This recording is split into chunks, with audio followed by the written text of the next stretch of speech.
Y'all, how are you doing? Welcome to Late Night with Bridget and Holly, and I'm your host, Holly. And I'm your host, Bridget. And y'all, tonight we're going to talk about, are you a hypochondriac? And on that note, if you don't know what a hypochondriac is, it is someone who always is worrying about dying, or if they have a disease, or that they're sick, or if they're gonna catch something. Like, I am an example of a semi hypochondriac. Hmm. Bridget is an example of fuck this shit until it puts me in the hospital. I ain't going to the doctor type of person. That's exactly right. But y'all, before we get started, make sure you like, subscribe, hit the notification bell, and listen to us on any of your favorite podcast channels. We're on every Tuesday and Friday night at 11 p.m. Yes.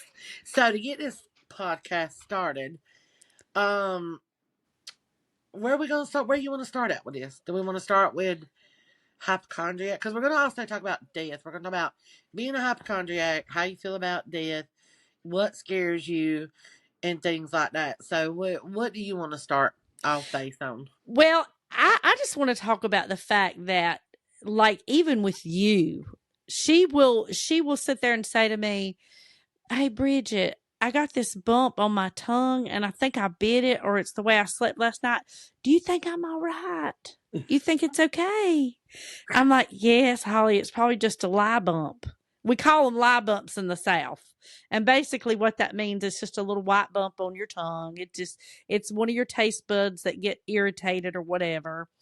And then it was like a week later and she said, "I think you're right. It's went away now. It's going away." And I'm But like, you know what, "I though? know I You am."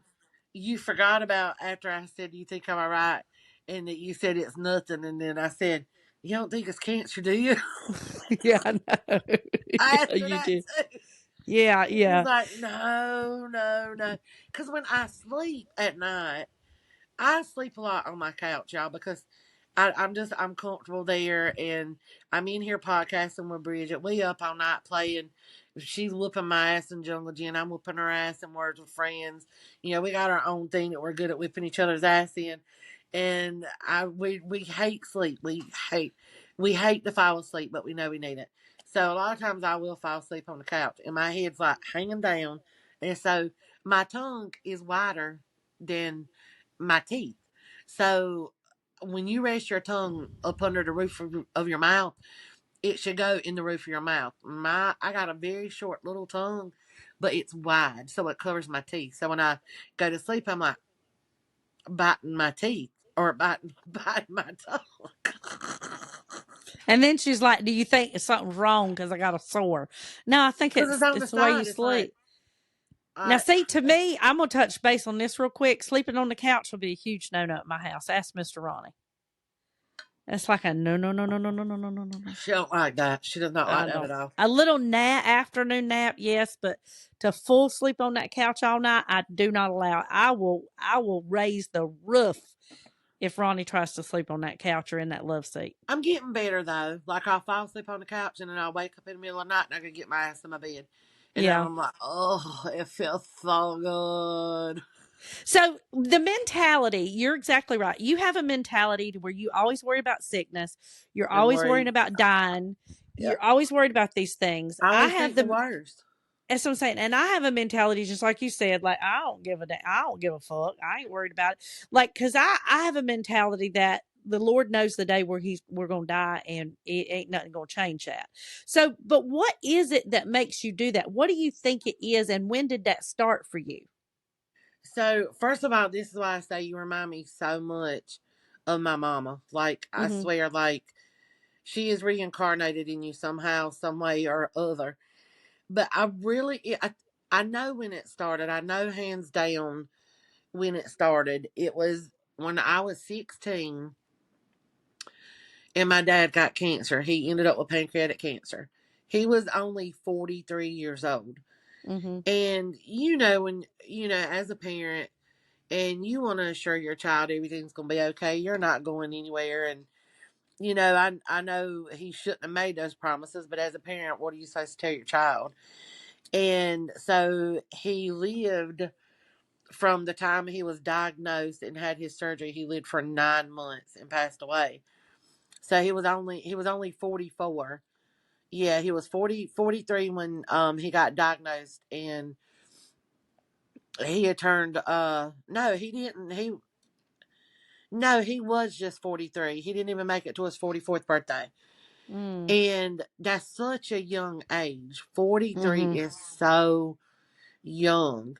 Mhm. And after that, it just hit me. I was like, God, you think parents are going to live forever. Mhm. That will be the perfect world. But realistically, you're like, oh, they're going to live to be in like their 70s or their 80s and whatnot. And after losing him, I then started worrying about mama. And I Mhm. was like, God, we lost daddy at 43. I prayed every night. I was like, Lord, please let my mama live to be in her 70s, 80s. Please let her live to be in her 70s and 80s. And, she passed away when she was 66. But I know that's where that stems from Mhm. because he was so young, so young, and cancer just took him out just like that. I Right. mean, he didn't even have a chance with chemo. That's how Mhm. bad his cancer was. Right. And that's just where it started from. So ever So since you then, started at the age of 16. You started worrying about dying then, or worrying about sickness then? yes, but Bridget, I know I've told you a little bit about it, but a lot of people on TikTok and my social media do not know how bad it was. When I tell you, I probably had more CAT scans, more MRIs, ultrasounds, chest X-rays, blood work drawn, um, heart monitors, EKGs, probably more than anybody you've ever met. It was bad at one point Mhm. because any little thing would set me off. And when nothing would be wrong, I would still be worrying, like, oh my God, what if I'm just sitting here and I pass out? Or, God, my leg hurts. What if I got a blood clot in my leg? It was so bad. But Mhm. I finally got a control on it because I tell you something that Tammy has always told me, and I'm glad she did this because it finally set in my head after all these years. She was like, "You got to quit worrying and start living." She said because you're gonna worry so much that by the time you're 50 years old, you're gonna be like, "Damn, I didn't do any living. All I did was worry." Mhm. So now for me, it's not nowhere near as bad. Like I was forever going to the emergency room. Mhm. Um, and also too, another thing that really had triggered it too was when I was sick for an entire year, Mhm. and I went to 7, 8, 9, 10 different doctors. Nobody could tell me what was wrong. I thought I was dying, and this is when I was with my first husband, and we were about to get married. And Mhm. my mom even said, "If you don't quit with this," she's like, "we're just gonna have to call your wedding off." Everybody thought it was in my head. But it wasn't. I was sick. I was dizzy. I was weak. Da da da da. So me and my mom went out to eat breakfast one morning, and I couldn't eat. And she was like, "What's wrong?" And I just busted out crying. I was like, "Mama, I don't feel good." She's like, "Come on, get up. We're gonna go to the emergency room." She didn't drive. I always drove because she didn't. She had her license, but she would never drive. And we went there, and there was a doctor on call. Her name was Pamela Hughes, and that woman saved my life. She did a CAT scan, and my sinuses were so impacted, like all through here, behind my eyes, behind my nose, like it was impacted. And there was two things we could do. I could get my sinuses scraped, or she could risk giving me penicillin. And when I was little, I was allergic to it. She Mhm. said, "Well, the only thing I know to tell you is to keep Benadryl on hand." She said, "Because sometimes you can grow out of being allergic to something." So I was like, "Fine, I'll take it." I took 800 milligrams of penicillin 3 times a day for 30 days straight, and everything went away. I would Mm. cry. I had a diary that I wrote in that, oh, I'm dying. They're going to let me die. Nobody knows what's going on. They're saying it's in my head and da da da da da. And I say, anyway, sorry, I'm making a long story of long, but I just wanted to go back a little with that. But anyway, as the years kind of went on after that, I said to myself, I was like, you know what, you really are wasting time worrying. Mhm. And now I just worry when something happens. So Right. like and it's got to be something kind of big. Like, everybody has the occasional, like, shooting pain in their chest, or their arm might hurt, or, their back might hurt, or something like that. So now, if it's something that triggers me, like, okay, hey, this is new. I don't know what this is. I'm worried a little bit, but let me go to the doctor. So now I'm not running to the doctor, every time my mind is going whatever. And I've Mm-hmm. learned to use things to keep my mind off of it, like us podcasting, doing TikTok, watching TV, playing games on our iPad or iPhone and stuff. And it's being really difficult to do, but I'm at such a great place right now mentally with it that I'm proud of myself. And I think my mama would even be proud too, that I've about 90% overcome it, because she's always said, "Don't worry until you have something to worry about." She's Mm-hmm. always said that as well. So, I'm 100, not 100%, but I'm 90% better than what I used to be, and everybody in Mm-hmm. my family can definitely vouch for it. Yeah. Yeah. And I've never been that. Now, my husband, Ronnie, he went through COVID 2 years ago and really got deathly sick. And he has the, what I call those long haulers symptoms or whatever, where it's like it keeps coming back on him, keeps coming back on him. And Right. he's got these mystery symptoms that he deals with. And I'm convinced it's turned him into a hypochondriac, because he always worries about health. He over obsesses about, is something wrong? Is this, and this?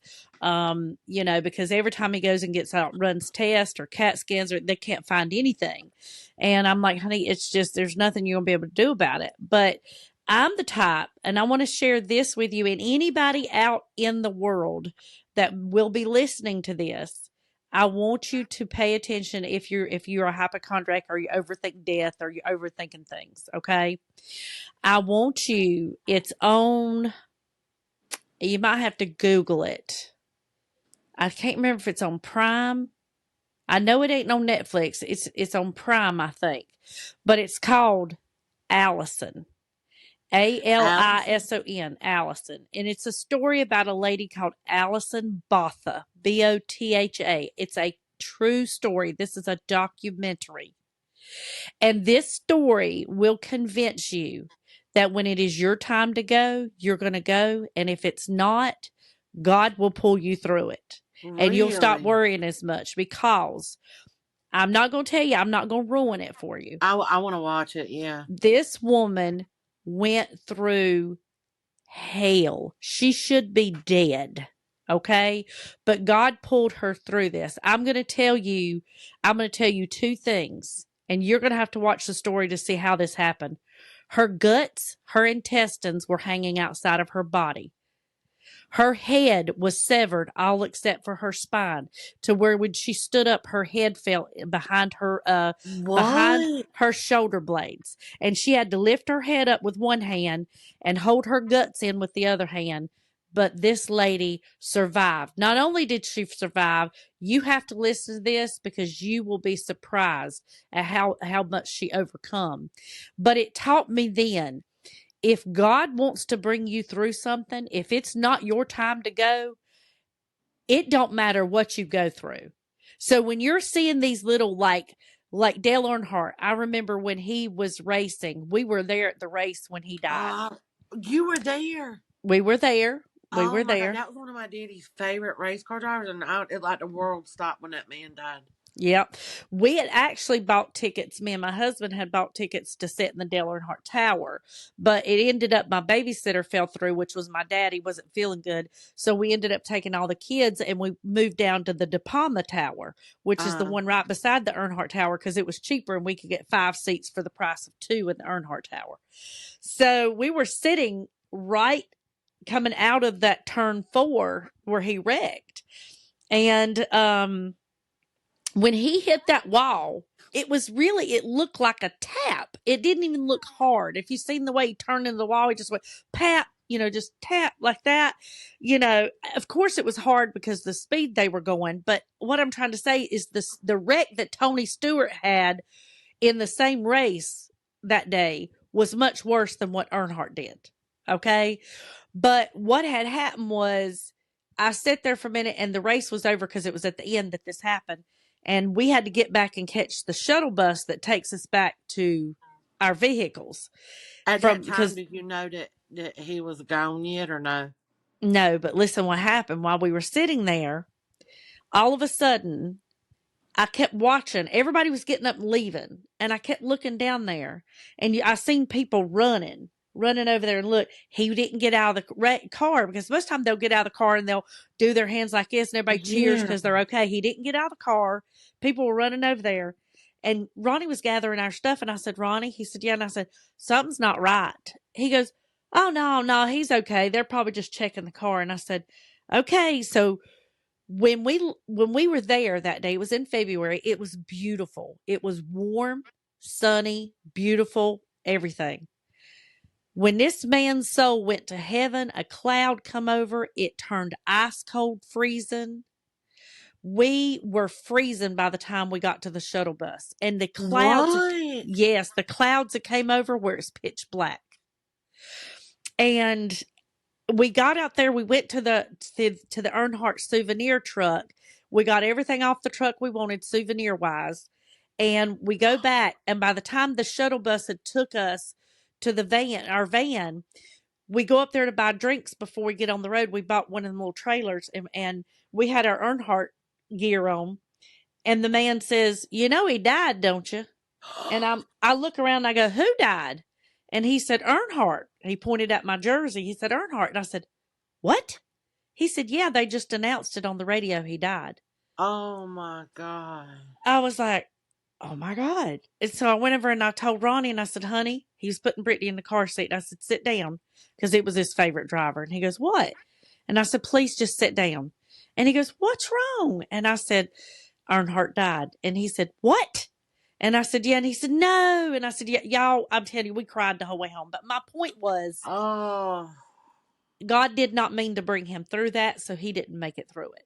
yeah. If he was meant to get through it, he would. So what I'm trying to say is, if you for somebody overthinks death, if you overthink being sick, if you think my sickness is terminally ill, it's cancer, it's going to take me out, and you get on because everything we do nowadays, you get on the internet, and it's like, Yep. oh shit, those Like are I my got this symptoms. symptom, that symptom, this symptom.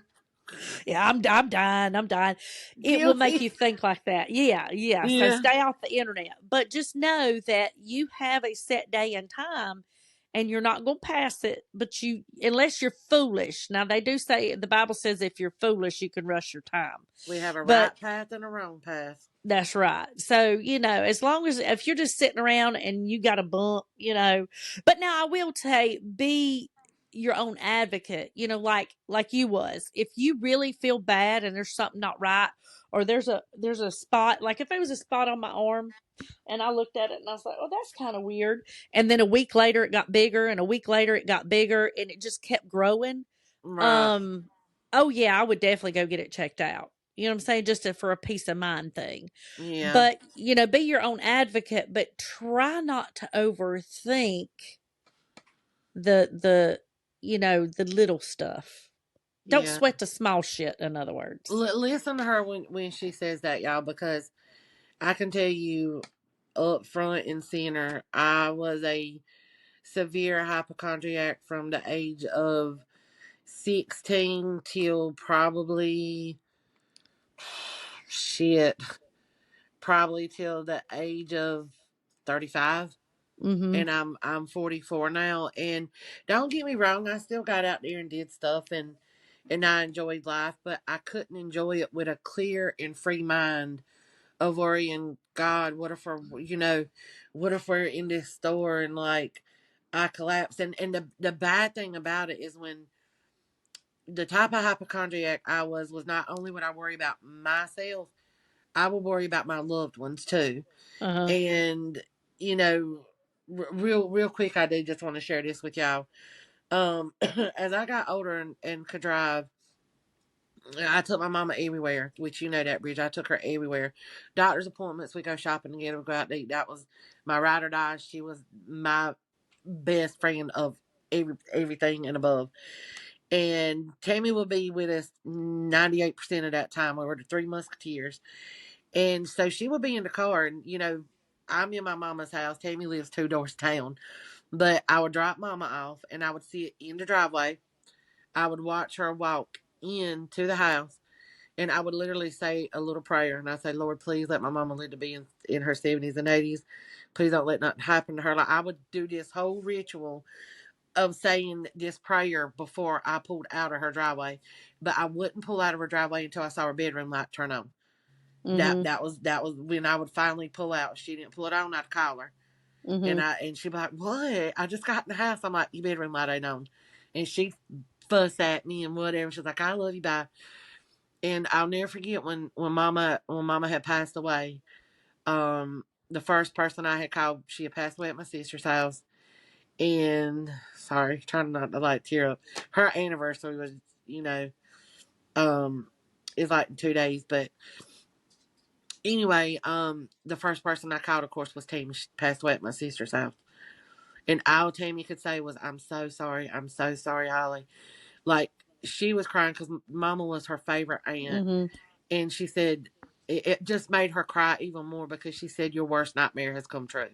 Yeah. Because all I wanted, I prayed and prayed that she could live to be in like her 70s and her 80s. So Right.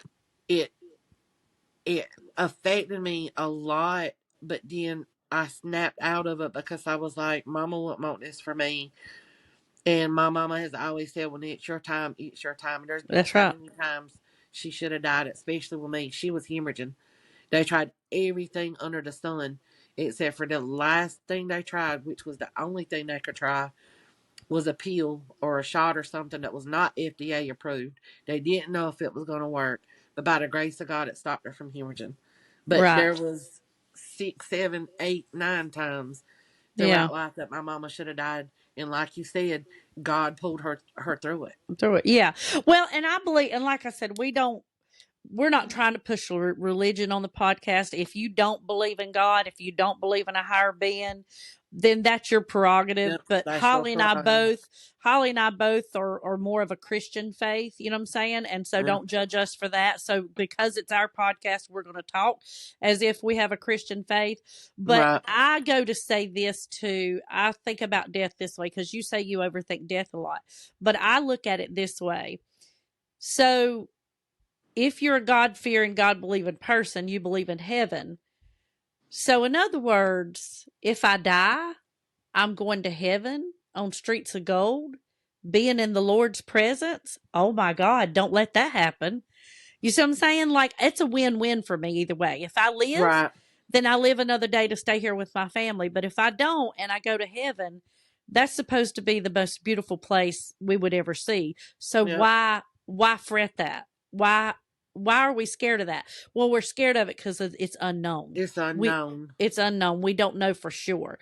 But I promise you, if you've seen it, if it's real and you've seen it, you'd want to go today. You'd probably Yep. be hoping that you could go today. But I'm just saying that don't be afraid of death because whether when you go to sleep at night, let's say there is no place called heaven. If you go to sleep at night, you're in a peace. You don't know what's going on. But so even if you die and you just go to sleep and you never wake up, I mean, you ain't gonna know it. You know what I'm Yeah. saying? But it's just because you think about the people you leave behind. You know what I'm saying? Yeah, you do. But when you were sitting there and you do get a sickness, it can play on your mind. But y'all have to be like Holly, which Holly, you tell me you're proud of me all the time. I'm proud of you for pulling Oh, yourself out of being such a hypochondriac and overthinking things. I mean, you still do a thank little you. bit now, but it's not as bad as you used to. And that's a feat in itself because when you have that mentality, like, oh my God, am I going to get sick? Is this going to turn into something? That's a mental thing. And it takes It's a lot, hard. It's yeah, hard. to overcome that worry. You know what I'm saying? And I didn't want to be that for JoJo either. I Right. didn't want her to see that I worried about every single little thing. And she, she has seen some of it. And she will tell you, she's like, you've gotten so much better. But Yeah. I really didn't want that for her to grow up and worry about every single little thing. Right. But like you said, when you do that, you're really not living. No, you're not. You're not. You're not. It's a prison. But I tell you what, we need to worry about. We need to worry about Jason taking out the trash. You got that right. Like that alone that makes me go back into my hypochondriac phase. Like, Cause it's like, am dang, I gonna get bugs off his trash? yeah, God, is he gonna take it out? God, what's he gonna do? It's just sitting there. You know, what if it overflows and gets so high to the ceiling? What if the whole house fills up with trash and we suffocate? Jason, you got to do better with that. We really do. But y'all, like I said, don't worry. Be happy. Go watch Allison. It's the Allison Botha, Botha, Allison Botha story. Google that. Please watch it. It'll help you stop worrying as much. Yes. You'll realize if it's your time, it's your time. If it's not, it won't. But y'all, I'm gonna make Holly watch it this weekend. I am gonna watch it. And y'all leave it in the comments. Let us know what y'all think. Let us know if you've battled with being, hypochondriac and worrying over every little thing that happens and goes wrong. Let us know how y'all feel about this podcast, your take on it. And also too, we say it on every podcast and we're still gonna say it. We are trying to get 3 series off the ground. Ask Bridget and Holly, settle the argument, and I do this almost every podcast. I never wait. Don't tell Confessions. me Confession. confessions. Yes. So we're trying to get up enough for a series. Eventually, y'all won't hear this no more. Okay, but you got to email us at bridgetandholly@gmail.com so we can Mm-hmm. get this going. And Mm-hmm. if there's a podcast that y'all want to hear us do a topic on, Mm-hmm. email us. We might not never get up enough to do those 3 series that we want to do, and if we don't, we'll move on to something else. Mm-hmm. But we would like for y'all to help No, us with fuck that. this. I'm gonna keep announcing it till somebody says, Yeah, just let me yeah. give him a damn fake ass confession so we can get them shut the hell up. Oh God, yeah. So y'all help us out with that, and if you hadn't already subscribed to our YouTube channel, please subscribe. Hit the notification bell, and don't forget any podcast you listen to. 9 out of 10 times we own it. If not, Yep. let us know. Bridget will take care of it, and she'll make sure we're on it. Yep. But we hope y'all enjoyed this podcast. Let us know again how you feel. Are you a hypochondriac? Do you overthink death too much? Just tell us. That's it. Anyhow, on that note, love y'all. Love y'all. Have a safe night. Bye. Bye.